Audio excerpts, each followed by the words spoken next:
Saudara, sejumlah angka kecelakaan yang terjadi di musim mudik Lebaran tahun ini masih cukup tinggi. Kepolisian daerah Sulawesi Selatan mencatat sebanyak 132 kasus laka lantas terjadi selama kurun waktu 19 Juni hingga 2 Juli.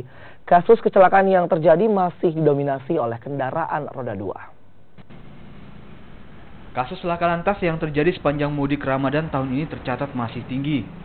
Direktorat Lalu Lintas Polda Sulawesi Selatan mencatat jumlah kecelakaan lalu lintas selama mudik Lebaran mencapai 132 kasus di 24 kabupaten kota di Sulawesi Selatan.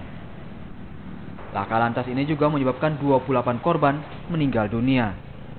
Jumlah kecelakaan selama operasi Ramadania mulai tanggal 19 sampai hari ini dibandingkan tahun lalu kita masih belum ada kenaikan, karena tahun lalu itu kurang lebih jumlahnya 134 dan sekarang ini sampai hari ini adalah 132.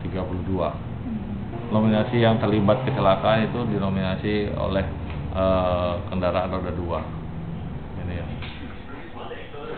Direktorat Lalu Lintas masih terus mengevaluasi penyebab terjadinya laka lantas yang kebanyakan terjadi di 3 daerah di Sulawesi Selatan, yakni Makassar, Maros, dan Kabupaten Pangkep.